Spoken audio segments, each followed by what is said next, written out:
Hey guys, what's going on? It's your good guy here, PrinceOnyx, and I am back for my review on the episode 2 of Minority Report Season 1, Episode 2, Mr. Nice Guy. Oh my god, they came back with a bang. Like, I literally have like over 5 pages of notes. Like, oh my goodness. And also, if you hear something in the background, I have the fan on because it was starting to get really hot in here while I was watching the show. And also, you know, with Chicago's weather, we are slowly but surely approaching fall. So, you know, the weather is very topsy-turvy, you know what I'm saying? And shout out to all y'all who saw the blood moon last night, and I think it's happening again. I think it's happening again tonight. I just fused again and tonight together. That's why I said again. Get it? Anyway, I don't know if anybody had heard that, but yeah, shout out to y'all who get to see the blood moon, because I tried to see it last night and it was too damn cloudy, and I was personally pissed off. I was offended, okay? But anyway, yes, I have my notes here, so I am really excited. So let's go ahead and let's get into it. So the episode starts off with a flashback in the year 2054, which was the last day of pre-crime. And so Wally and a detective from the BIA, I don't know what the hell that acronym stands for, but anyway, they were talking about the precogs, and basically Wally, you know, he really does care for them a lot. He cares for all three of them so much, almost as if they were like his children. And you know, he described each one of them and their abilities. How, you know, Agatha, she literally becomes the person who's being killed in the vision. Arthur, he sees the name, he knows the names, addresses, he knows like the absolute location and distance and all that stuff. He knows like all the information that would be like needed, you know what I'm saying? And then of course you have Dash, who has the visions of the person getting killed.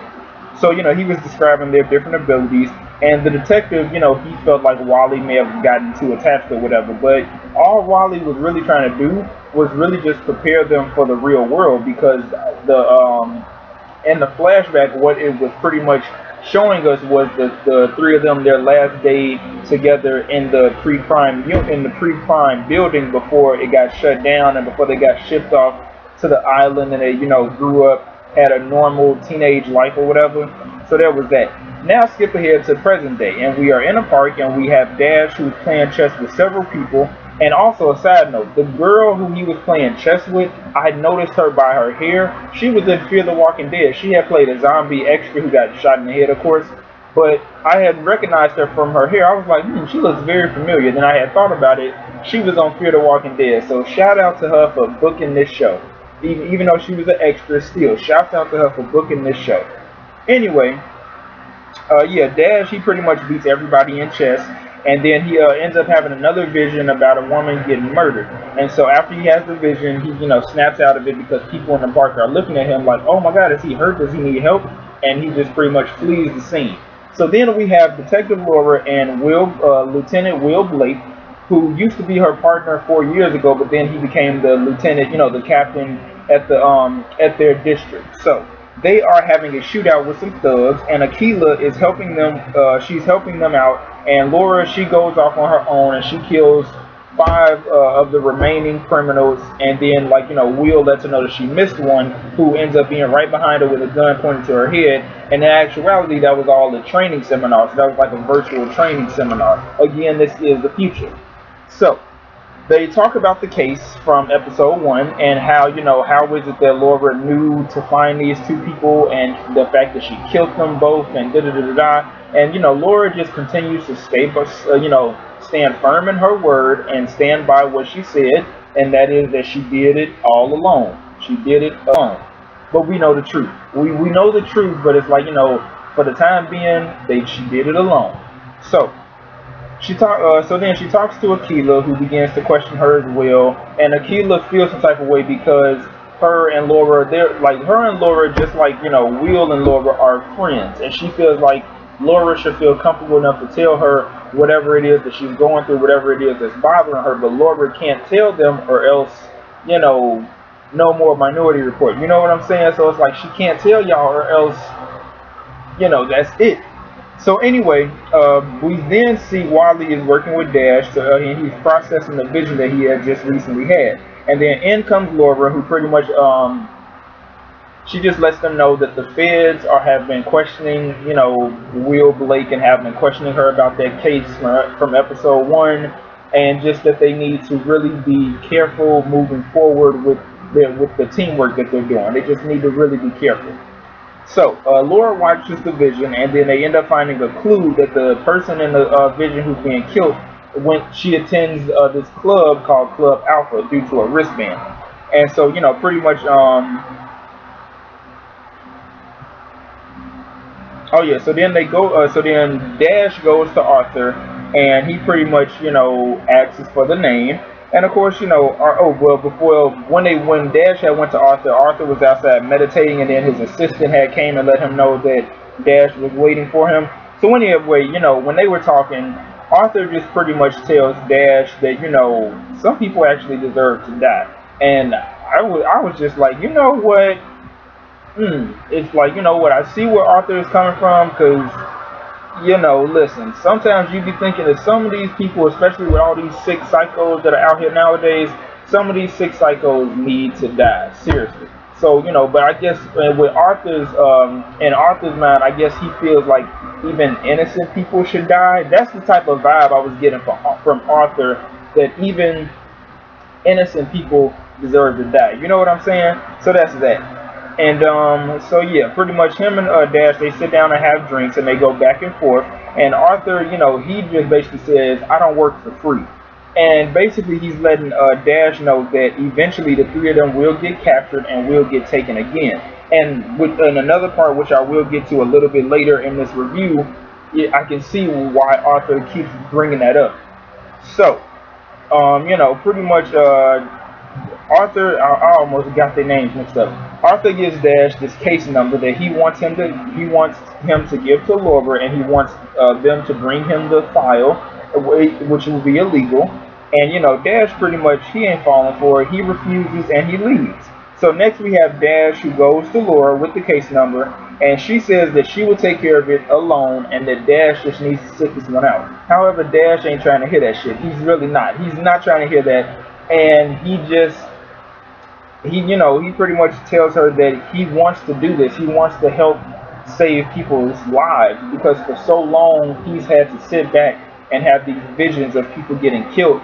And, you know, 9 times out of 10, the person didn't get saved in time. And it's like, you know, even after the pre-crime unit was shut down, with him still having constant visions, he's just tired of it. He's tired of seeing people die and not being able to do anything about it. So, you know what, Laura just pretty much agrees to, you know what, we can do this together, but you just have to, you know, if you see something suspicious, just come to me. You know what I'm saying? So anyway, they go to this club in disguise, and they get wristbands, and they do this like thing where they kiss this small piece of glass, put it into this machine to get their wristband, and the wristband is a compatibility wristband, and so it lets you know what your chances are in the club in the club. And Laura had got like a 51%, and she was just like, oh, well, that's very generous. I was like, damn. So it's like, you know, it's very interesting to see the writers' different take on what they see happening in the future. You know what I'm saying? It's very interesting. So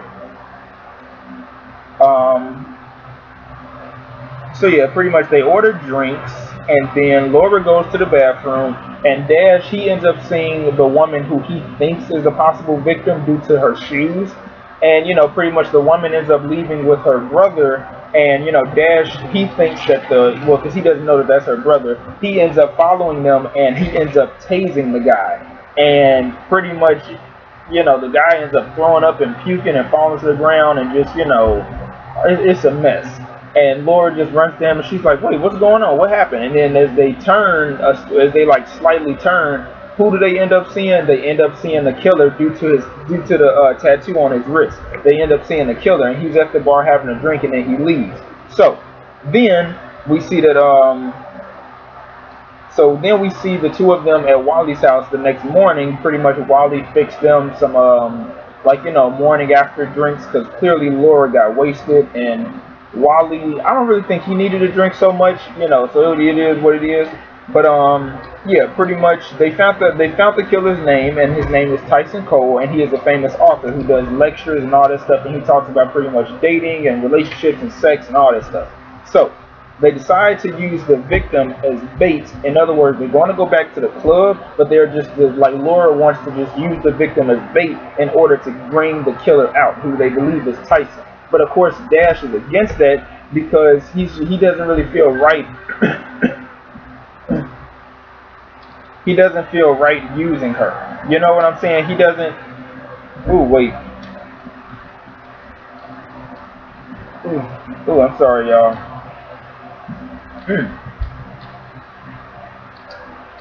Whew. I might. I just had to like get some gas out of it all. So anyway, what happened? Yeah, they decided to use the victim as bait, and Dash, he really isn't too sure about it, but Laura just, you know, reassures him that let's just, you know, see what happens. You know what I'm saying? What could go wrong? So, you know, pretty much meanwhile, that we later see Dash is meeting with his sister Agatha, and I think he was meeting with her via hologram or whatever, because at first I thought he was out at, no wait, he was at her house. Yeah, he was at her house. It wasn't no hologram. I don't know what I'm thinking. Anyway, or maybe it was, I'm not too sure. But anyway, pretty much they discuss Dash killing someone for the first time. Again, going back to episode 1, and how, you know, Agatha believes that Laura is using him as a toy, and pretty much, you know, Dash, you know, he pretty much says that he misses home and he misses being with her, but he feels that he has to save lives. He feels that he's on a mission and he's on a journey, and hey, you know what I'm saying? He feels like he's on a mission, he's on a journey, and hey, it is what it is. So, you know, it is, he stands firm in his word, and I like that. But it's like, you know, you can just tell that Agatha really wants him to consider the fact that, you know, they could possibly be captured and taken again. She just wants him to really think about what he's doing with Laura, you know? So, Laura and Dash end up hitting the club again, and he pretty much tells her about how Arthur thinks that, you know, she's attractive, and how how Agatha thinks that Laura is just using him for his visions, blah, blah, blah. And so they end up seeing the victim and Tyson leave the club. They follow Tyson and they find out that he's alone. So, in the car, Dash ends up telling Laura that he really doesn't feel anything about killing that man, you know, back in the first episode. Even though he's still processing it in his mind, he really doesn't feel anything about it at all. And so, you know, it was, you know, he just felt numb. And so she was telling him how, like, you know, when she killed somebody for the first time, she too felt numb. So, you know, they pretty much got something in common in a sense. I don't really, in a weird sense. So, Tyson is having a lecture, and Laura and Dash are in attendance. And then pretty much, you know, Laura decides to follow Tyson and, you know, flirt with him and just try to, try to put the moves on him, and she decides to be the bait. But of course he isn't falling for it, and he thinks that she's trying to set him up, and he threatens to sue her. So, you know, that pretty much blows up in her face, and he just pretty much him and his people walk away. So then Laura decides to steal the file, and, you know, she decides to steal the file. Now, while she's at the precinct, while she's at the district, the precinct, whatever, she bumps into Blake, and then, you know, he tells her how there's a new system called Hawkeye, which is supposed to be, there's a new system called Hawkeye, and it's supposed to be this new pre-crime type of software. So I think that this is a little hint of what Agatha and Arthur keep alluding to, that, you know, eventually they will be taken and used as part of this Hawkeye pre-crime software. It would only make sense to get the 3 precogs to do this, in order for this pre-crime software to work. So I think that this Hawkeye, you know, technology is what's going to happen. I'm just like, I'm stuttering because I'm really excited. But I think that this is going to be what happens, you know, what they're leading to in the end. You know what I'm saying? So when I had heard that, I was like, wait a minute, what? Anyway, she, you know, she quickly gives him she quickly slides and dodges him. And she ends up going to Aquila and she asks for the file. And the file is it's an old case from the 30s. So she then goes back to Arthur without the file because she read it, or she, you know, read the file for herself, and then she stopped to realize that he already knows this stuff. Again, Arthur is the one who knows the names, addresses, years, birthday, year, social security number, phone number, house number, cell number, school and work number. He knows all that stuff. He knows the personal information. So, you know, there's that. So, you know, she pretty much was asking him, was this just a simple test? And he pretty much tells her that nobody is going to hurt, you know, Dash while he's alive. You know, Arthur pretty much takes on the big brother role because he is, you know, he is the older brother by 7 minutes, and he just lets her know that, you know, yeah, he just lets her know that nobody's going to, you know, hurt him at all. And she was like, is that a threat? She was just like, is that a threat? And then, you know, he pretty much tries to flirt with her, and, you know, she ain't here for that shit, and she just wants the name, and he eventually gives in and gives her the name. So there's that. So then Laura and Dash they head back to the club, and they see the real victim, and her name is Blanca. And, you know, thanks to a face scanning device that Laura has in her eyes, it's like this piece of technology she puts in both eyes, and she can scan people's faces to see, you know, who's the person that they're looking for.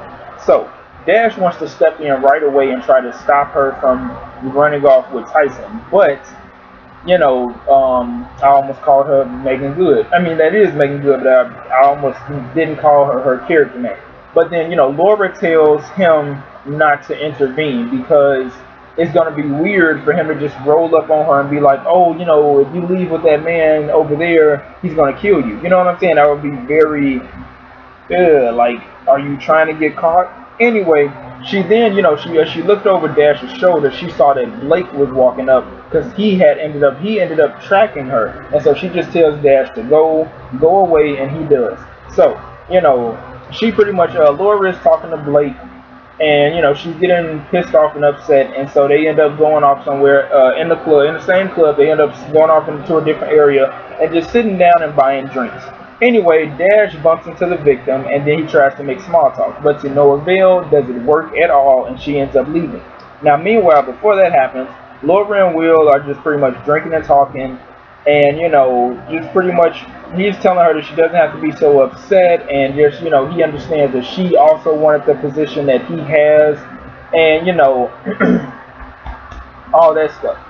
And, you know, Laura ends up seeing that Blanca and Tyson separately had left, and so she quickly, you know, dodges Blake yet again, and she links up with Dash, and they see that the two of them have left in a cab, and they feel like it's already too late. So they quickly get in the car and go to Tyson's house, and they stop him from killing somebody.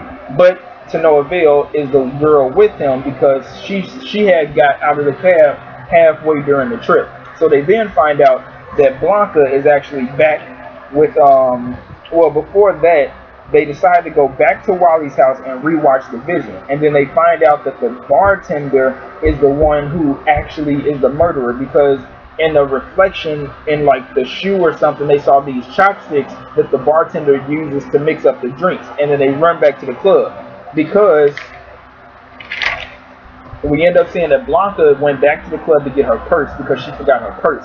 And then she is alone with Harley, the bartender. And then basically he ends up attacking her, slamming her to the ground, tying her hands behind her back, beating her, all this crazy stuff. And, you know, he knocks her out. Now, he knocks her out as Laura and Dash pretty much break in. And then Laura tells Dash to fall back while she goes to find Blanca. She finds Blanca alive, thank God. And then, you know, Harley, he turns off the lights. But he thinks he's slick. But Laura, she still has the eye devices in her eyes, and so she turns on night vision. And then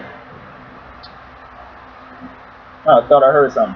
Anyway, and then yeah, she turned on night vision. She was looking for him. She bumped into Dash, and they pretty much, you know, the two of them. She just tells him to get down while she continues to look for him. Then this motherfucker, he got the balls to have a shootout, and so they end up having a shootout. and she just, you know, pretty much she was just bang, bang, bang. She was shooting like a motherfucker. But unfortunately, this motherfucker, he shot some, like he had shot some, he shot like a whole bunch of glass, and I think it had gotten to her. It messed up her eye device, so she couldn't really see out of her eye device. Like she wasn't blind, but it's like her eye device, which is still in her eyes, she cannot see out of them. So Dash, he was pretty much her eyes for her, and he had a vision that, you know, that behind her to her left, he was going to get up from the bar and shoot again. So he told her to, like, you know, from your left shoulder to, like, turn around and, you know, shoot that direction. She does, and she pretty much shoots and blows up the glass behind the bar, and she thinks that she missed because she doesn't see hardly, you know, over the bar or anything. But Dash just lets her know that while you think that you missed, I know I didn't miss. And so they end up walking around the bar and seeing Harley knocked out, and, you know, Laura does what she does and arrests him, and that's that.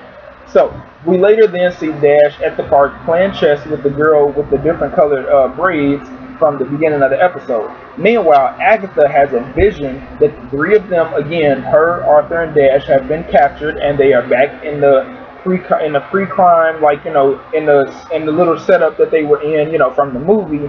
And in the vision, she saw Laura, and she could hear Laura's voice saying, "Put them in, like, let's do this, put them in." And then Agatha wakes up, and she's just like, you know, she has that look on her face like, oh shit, Laura is going to be the one, the reason why we end up getting captured and sent back. So I am really excited. Ooh, let me catch my breath. Ooh, I am really excited for this. I freaking love this show. Seriously, this show, I love it, I love it, love it. Please, you guys, support this show. I love it. Listen, just listen. Even though the show is on Fox, and well, here, let me take off my glasses because I hate the blue glare that I get from the camera. Anyway, listen, even though the show is on Fox, let's just, for the time being, let's just take the good with the bad. I understand, but it's like, you know what? You know, I doubt that BET would even have a budget to produce a show like this. You know what I'm saying? I doubt that TV One or Centric or Bounce would have, you know, a budget to do a show like this. It's unfortunate, but it just is what it is, you guys. And it's just, you know what? Let's just take the good with the bad and let's just support this show. You know what I'm saying? Because here's my thing. Motherfuckers will be bitching in a minute if some shit happens and, you know, all these black shows that we're seeing, or these shows that have black supporting cast and or black leads, if something ends up happening. You know what I'm saying? People will be real quick to bitch about the stuff, but it's like, just watch the show, support it, again, tweet it, Instagram it, Periscope, Vine, YouTube, Facebook, whatever. Just talk about the show, promote it, write a Tumblr post about it, do what the fuck you gotta do to support this show. Okay, you guys, is that so hard to ask? Damn.